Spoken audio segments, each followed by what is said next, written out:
کون سی چیز ہے جو آپ کو سب سے زیادہ اللہ یاد دلاتی ہے؟ وہ عبادت ہے دعا. سمجھتے ہیں کہ نہیں سمجھتے؟ آج دعاؤں میں زیادہ زور نہیں ہے. یہ بڑا مسئلہ ہے.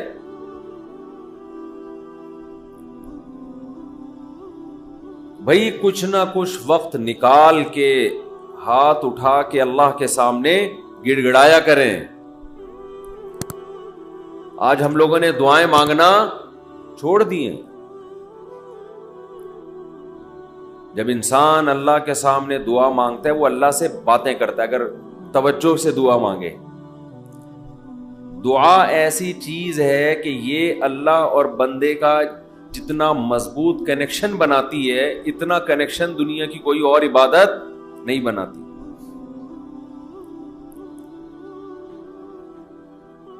ہمیں شیطان ورغلاتا ہے کہ اس سے مل کیا رہا ہے تمہیں, نظر تو کچھ بھی نہیں آتا, ملتا تو کچھ بھی نہیں ہے. یہ شیطان کا بہت بڑا دھوکہ ہے. وہ بندے اور اللہ کے تعلق کو مضبوط نہیں ہونے دیتا. حضرت عمر رضی اللہ تعالی عنہ فرمایا کرتے تھے کہ مجھے اس کی زیادہ فکر نہیں ہوتی کہ میری دعائیں قبول ہو رہی ہیں کہ نہیں ہو رہی, مجھے زیادہ فکر اس کی ہوتی ہے کہ دعائیں مانگنے کی توفیق مل رہی ہے کہ نہیں مل رہی. دعائیں مانگنے کی توفیق مل رہی ہے اس کا مطلب قبول ہو رہی ہیں. فوکس تو اس کو کرو کہ دعا مانگ رہے ہیں کہ نہیں مانگ رہے. یہ کیسے ہو سکتا ہے کہ اس احکم الحاکمین کے سامنے ہاتھ اٹھاتے ہوں اور وہ خالی ہاتھ واپس کرتا ہو؟ تو آج دعاؤں میں جان ختم ہو گئی, دعائیں مانگنا چھوڑ دی. یہ جو میں نے قرآن کی آیت پڑھی ہے, رمضان اور دعا کا آپس میں بہت گہرا تعلق ہے, بہت گہرا. جب انسان اللہ کے لیے کوئی عبادت کرتا ہے, کوئی قربانی دیتا ہے, اللہ کا نام قرآن میں ہے شکور, قدردان. شکور کسے کہتے ہیں؟ قدردان. آپ تھوڑا کرو وہ اس کی قدر بہت زیادہ کرے. کچھ لوگ ناقدرے ہوتے ہیں نا, آپ کچھ بھی کر لیں ان کے لیے کہتے ہیں نا ناقدرہ ہے, میری بات کو ویلیو ہی نہیں دیتا, میرے احسان کو ویلیو ہی نہیں دیتا. اس لیے علماء کہتے ہیں کہ افطار کے وقت دعا کرنی چاہیے. کیوں؟ آپ نے سارا دن اللہ کے لیے ایک قربانی دی ہے. یہ بڑی بات ہے. آپ کی نظر میں شاید اس کی ویلیو نہ ہو, اللہ کی نظر میں اس کی بڑی ویلیو ہے کہ میرا بندہ نے مجھے دیکھا نہیں ہے اور اس نے سارا دن میرے لیے کھانا پینا چھوڑ دیا. تو ہم اس کو شاید ہلکا سمجھتے ہوں, لیکن اللہ کی نظر میں یہ ہلکا عمل نہیں ہے. اللہ کہتے ہیں مجھ پر ایمان رکھتے ہیں, مجھے مانتے ہیں. اگر اللہ کو نہ مانتے ہوتے تو کوئی کسی کے کہنے پر کھانا پینا, آج کل تو لوگ ڈاکٹروں کے کہنے پہ نہیں چھوڑ رہے. ڈاکٹر کہتا ہے کہ آپ کو نقصان دے گا کھانا پینا, آپ ڈائٹنگ کرو, مت کھاؤ, پھر بھی کھا رہے ہیں لوگ کہ مر جائیں لیکن کھانا نہ چھوڑیں. یہ کتنی بڑی اللہ کی رحمت ہے. اللہ تعالیٰ پورے رمضان میں ہم سے کھانا پینا چھڑوا دیتے ہیں, توفیق دے دیتے ہیں. تو میرے اور آپ کے دل میں شاید قدر نہ ہو, لیکن اللہ تو قدردان ہے, وہ اس عمل کی بہت زیادہ قدر کرتا ہے. اس لیے کہتے ہیں کہ افطار کے وقت دعائیں قبول ہوتی ہیں. تضرع کا وقت ہے, عاجزی کا وقت ہے. تو دعائیں خوب کثرت سے کیا کریں. دعاؤں میں عاجزی, گڑ گڑانا, لجاجت کرنا. نبی صلی اللہ علیہ وسلم نے فرمایا دعا رو کے مانگو, اور رونا نہ آئے تو رونے جیسی صورت بنا لو, صورت بنا لو رونے جیسی. ہمارے نبی نے ہمیں, کیونکہ اللہ کے سفیر ہیں نا, اللہ کا پیغام لے کر آئے, تو ہر چیز میں ہمیں گائیڈ کر دیا ہے. غیر مسلم کے پاس نہ مانگنے کا طریقہ ہے, کس سے مانگنا ہے یہ بھی نہیں پتا, کیا مانگنا ہے یہ بھی نہیں پتا. کبھی ادھر جا کے مانگ رہا ہے، کبھی ادھر جا کے مانگ رہا ہے، یہ بھی نہیں پتا مانگنا کس سے، کیسے مانگنا ہے، کوئی یوں مانگ رہا ہے، کوئی کسی اور اسٹائل سے مانگ رہا ہے، یہ بھی نہیں پتا، کون سے ٹائم پہ مانگنا ہے جس میں قبولیت کا امکان زیادہ ہے، یہ بھی نہیں پتا۔ تو اللہ کے حبیب صلی اللہ علیہ وسلم نے ہمیں یہ بھی بتایا مانگنا کیا ہے، یہ بھی بتایا کس ٹائم پہ مانگنے کی فضیلت زیادہ ہے، اور یہ بھی بتایا مانگنا کیسے ہے، دل کی کیفیت کیا ہونی چاہیے، ظاہر کی کیفیت کیا ہونی چاہیے۔ تو سب سے زیادہ دیکھو، اللہ سے محبت ایک دفعہ دل میں تھوڑی سی چنگاری پیدا ہو گئی نا، تھوڑا سا تعلق اللہ سے کنیکشن بحال ہو گیا، اس کا دنیا میں سب سے پہلا فائدہ ملتا ہے سکون۔ اس کا جو دنیا میں سب سے فوراً کیش فائدہ ملتا ہے نا، کیش، وہ کیا ملتا ہے؟ سکون۔ آدمی اپنے آپ کو محفوظ سمجھنا شروع کر دیتا ہے کہ یار میں نے اپنے آپ کو کس کے حوالے کر دیا؟ اللہ کے۔ سب سے پہلا فائدہ یہ کہ بالکل ایسے جیسے ڈاکوؤں کا خطرہ ہو چاروں طرف سے، اور آپ نے دیکھا جی پولیس کی 3-4 موبائلیں ہمارے گھر کے قریب آ کے کھڑی ہو گئی، آدمی لوگ سکون میں آ جاتے ہیں، یار کم از کم یہاں پر موبائل سنیچنگ نہیں ہوگی، سکون سے سو جاؤ۔ تو جب انسان اللہ سے مانگتا ہے اور اپنے آپ کو اللہ کے حوالے کرتا ہے، اور اللہ تعالیٰ نے مانگنے میں کوئی شرطیں نہیں لگائیں، یہ بڑی زبردست بات ہے، کوئی شرطیں نہ کہ یہ والے قوائف پورے کرو گے تو پھر مجھ سے مانگو، ورنہ تمہیں مانگنے کی اجازت نہیں ہے۔ کوئی چرسی ہے تو جب تک چرس نہیں چھوڑے گا مجھ سے مانگ نہیں سکتا، کوئی بے نمازی ہے تو جب تک نمازی نہیں بنے گا مجھ سے مانگ نہیں سکتا۔ اللہ کہتے ہیں مجھ سے یہی مانگ لو، یہی مانگ لو، اللہ میں بے نمازی ہوں، مجھے کیا بنا دے؟ نمازی بنا دے۔ جو چیز نہیں ہے وہی مانگو اللہ تعالیٰ سے۔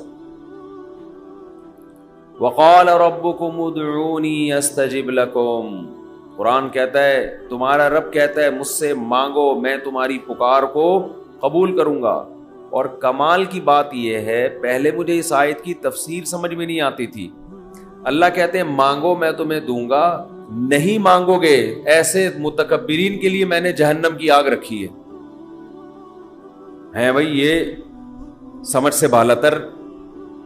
میں آپ سے کہہ رہا ہوں مجھ سے قرضہ مانگو، آپ کہتے ہیں شکریہ جی آپ نے آفر کی، ضرورت ہوئی تو مانگیں گے، نہیں تو ٹھیک ہے جی بہت شکریہ۔ میں کہہ رہا ہوں اگر نہیں آئے نا مانگنے کے لیے، پھر دیکھو میں غنڈے بھیجوں گا، کٹ لگواؤں گا۔ آپ کہو گے یہ کون سا طریقہ ہے بھائی، یہ مجھ پر احسان کر رہے ہو یا گن پوائنٹ یہ زبردستی کروا رہے ہو کام؟ سمجھ میں آ رہی ہے بات کہ نہیں آ رہی ہے؟ آپ کہو گے یہ کون سا احسان کا طریقہ ہے؟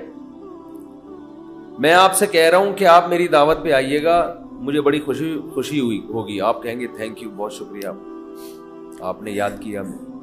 پھر میں کہتا ہوں اگر نہیں آئے نا گنڈے بھیج کے میں کٹواؤں گا۔ آپ کہو گے یہ زیادہ ہو گئی ہے، یہ کیا ہو گئی ہے؟ یہ دعوت نہیں ہے، یہ تو ایک طرح کا جرمانہ ہے میرے اوپر لگا دیا تم نے۔ میں آپ سے کہتا ہوں بھائی میں علاقے کا ناظم ہوں، میں علاقے میں یہ تھانے کا میں ڈی ایس پی ہوں، کوئی مسئلہ ہو میرے پاس آنا۔ آپ کہیں گے سر آپ کا بہت شکریہ، آپ کا ٹرانسفر ہوتے ہی آپ نے سب سے پہلے مجھے یاد کیا، کوئی بھی ضرورت ہوگی آپ کو بتاؤں گا، آگے سے تڑی لگا دی۔ اگر تمہیں کوئی ضرورت پڑی اور نہیں بتایا نا ہے بھائی، سب سے پہلے لاکر میں تمہیں ڈالوں گا۔ تو آپ کہیں گے سر یہ آپ مجھے عزت دے رہے ہیں، یہ میری توہین کر رہے ہیں؟ تعجب کی بات ہوگی کہ نہیں ہوگی؟ تو اللہ تعالیٰ تو یہی انداز اختیار کر رہے ہیں کہ مجھ سے مانگو میں تمہیں دوں گا۔ ان الذین یستکبرون عن عبادتی سیدخلون جہنم داخرین، نہیں مانگا تو ایسے لوگ ذلیل ہو کر جہنم میں داخل ہوں گے۔ یہ کچھ بات سمجھ میں آ رہی ہے بھائی؟ یہ تو عجیب سی بات ہے نا کہ مانگو، نہیں مانگا تو میں نہیں چھوڑوں گا تمہیں۔ اصل بات یہ ہے کہ علاقے میں ایس ایچ او آیا، کوئی محلے کا دادا آیا، وہ آپ سے کہتا ہے کوئی پرابلم ہو بتانا، آپ کہتے ہیں بڑی نوازش آپ کی، پھر بھی آپ اس کو پرابلم نہیں بتاتے، وہ غصہ نہیں آتا، اس کو غصہ نہیں آتا، اس لیے کہ وہ مخلوق ہے، وہ عاجز ہے، اسے پتا ہے کہ بعض دفعہ بندے کو کام پڑتا ہی نہیں ہے، بعض دفعہ پڑتا ہے تو اس کے کوئی دوسرے تعلقات ہوتے ہیں، بعض دفعہ کام پڑتا ہے لیکن وہ چاہتا ہی نہیں ہے کہ کام ہو، ایسا ہی رہے معاملہ۔ لیکن اللہ کے ہاں یہ تینوں آپشن آپ کے پاس نہیں ہے۔ آپ یہ کہیں کہ اللہ تو نے مجھ سے کہا تھا کہ میں تجھ سے مانگوں، لیکن میری کوئی ایسی ضرورت ہی نہیں جو میں مانگوں تجھ سے، یہ کہہ سکتے ہو کیا ہے بھائی؟ اس کا مطلب تم اللہ سے مستغنی ہو گئے، اللہ کے دیے بغیر بھی تمہیں دائیں بائیں سے تمہارے کھانچے کھلے ہوئے ہیں، جو اگر کھلے ہوئے ہیں تو وہ کھانچے کس کے اختیار میں ہیں؟ وہ تو اللہ کے ہاتھ میں ہیں۔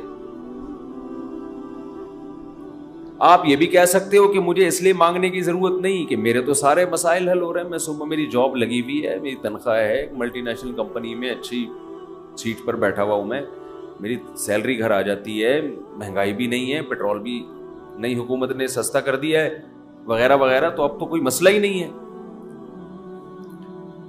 وہ اللہ کہے گا اگر کوئی مسئلہ نہیں ہے بالفرض، اول تو پاکستان میں ہو اور مسئلہ نہ ہو، یہ ہو نہیں سکتا، یہ تو پھر اس کا مطلب ہے آپ سو رہے ہیں، آپ کی کوئی اٹھائے گا اور آنکھ کھل جائے گی آپ کی۔ تو آپ کے ساتھ اگر کوئی مسئلہ نہیں ہے، آپ ان اسباب کو دیکھ رہے ہو، اس کا مطلب آپ سمجھتے ہو کہ ہوتا اسباب سے ہے، اللہ سے نہیں ہوتا۔ بھئی اللہ تو جب چاہے ان اسباب کو فیل کر دے۔ آپ اپنے آپ کو خدا سے مستغنی سمجھ رہے ہو، آپ سمجھ رہے ہو مجھے خدا کی ضرورت نہیں ہے،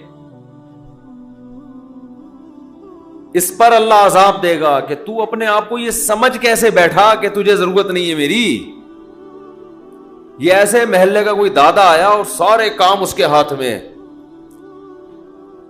اس نے آپ سے بولا کوئی تنگ کرے تو مجھے بتانا، اور اسے پتا ہے کوئی نہ کوئی تنگ کر رہا ہے اس کو، آپ پھر بھی نہیں بتا رہے اس کو۔ وہ بلائے گا، بولے گا بھائی آپ کیوں نہیں بتا رہے؟ آپ کہتے ہیں بھائی کوئی مجھے تنگ کر رہا ہے تو میں برداشت کر رہا ہوں، اس لیے نہیں بتا رہا، اس پہ غصہ نہیں آئے گا اس کو۔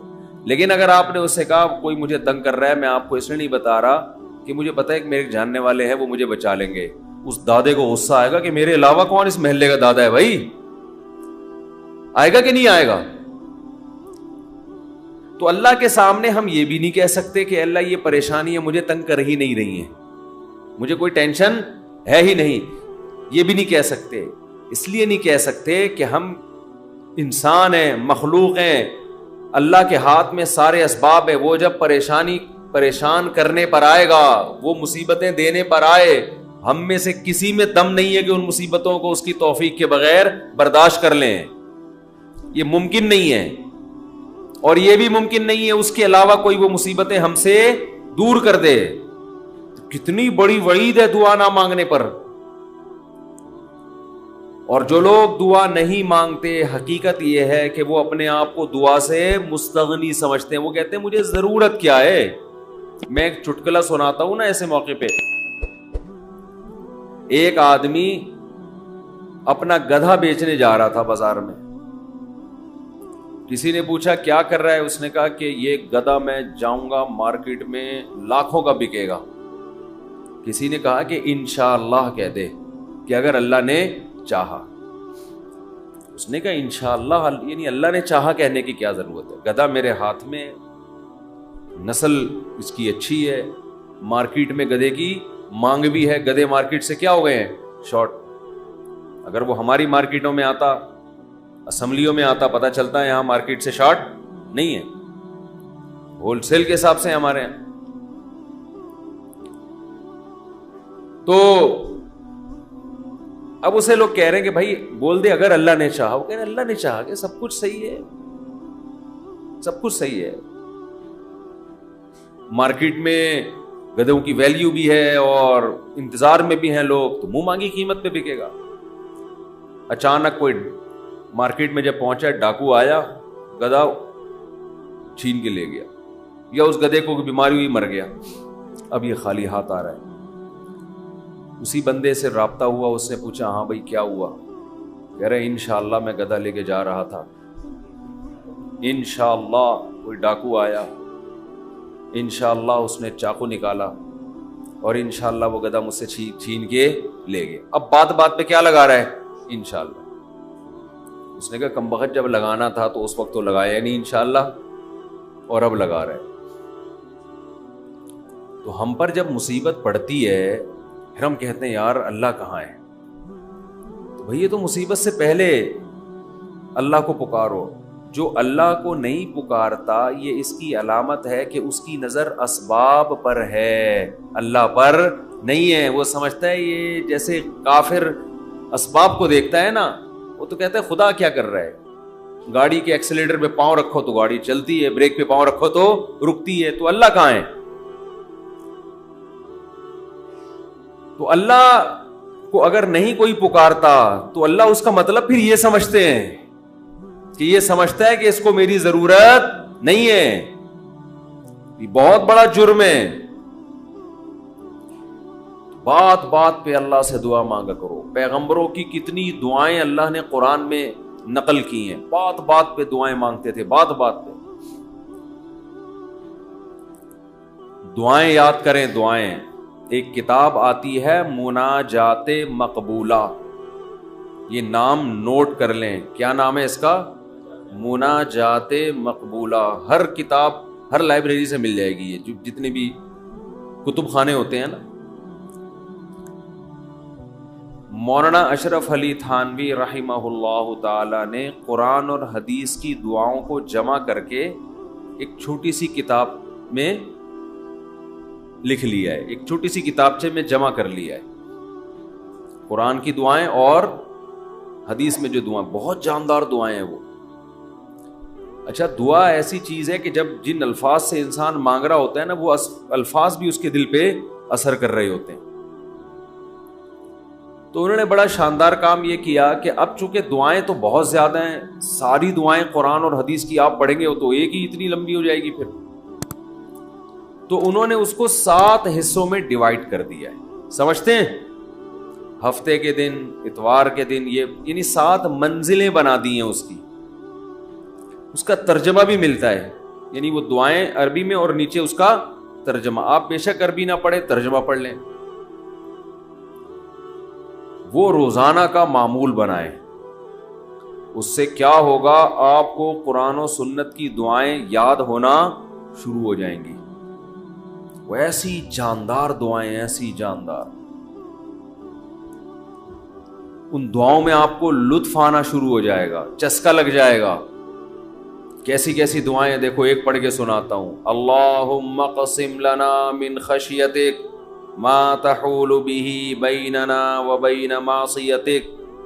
اے اللہ ہمیں اتنا اپنا خوف دے دے، ہمارے دل میں اپنا اتنا خوف ڈال دے کہ وہ خوف ہمارے اور تیری نافرمانی کے درمیان آڑ بن جائے. سمجھ میں آ رہی ہے بات؟ زیادہ خوف نہیں چاہیے. زیادہ خوف پیدا ہو گیا تو زندگی کا مزہ کرکرا ہو جائے گا. جب آپ کے دل میں کسی چیز کا خوف مسلط ہو جاتا ہے تو لذتوں سے محروم ہو جاتے ہو آپ. دیکھو بچوں کے دلوں میں امتحان کا خوف ہوتا ہے نا، نہ کھا رہے ہیں نہ پی رہے ہیں. کراچی میں تو ایسا کوئی سیٹ اپ نہیں ہے، کوئی خوف ووف نہیں ہوتا. پنجاب میں دیکھا ہے ہم نے، بچوں کے پیپر ہونے والے، ایگزام ہونے والا، ایک دماغ پہ مسلط کر لیتے ہیں. زیادہ مسلط کریں گے تو پھر پڑھائی بھی نہیں ہوتی، ان سے ہاتھ پاؤں کانپنے لگتے ہیں. کراچی میں اللہ کا فضل ہے، یہ ٹینشن. کراچی میں جتنی بھی حکومتیں رہی ہیں اب تک کی رپورٹ کے مطابق، انہوں نے یہ بڑا فائدہ پورے سندھ میں الحمدللہ. یہ سندھ گورنمنٹ جب جتنی بھی رہی ہے اب تک، چاہے کسی کی بھی ہو، تو یہ الحمدللہ انہوں نے فیسلٹی دی ہے کہ کراچی کی عوام کو پڑھائی لکھائی سے الحمدللہ بالکل فارغ کر دی. لڑکوں میں پڑھنے کا رواج ہے ہی نہیں. کچھ دن پہلے میں آ رہا تھا سفر پہ، تو کراچی کا ایک لڑکا وہاں پڑھنے گیا ہوا تھا، اسلام آباد،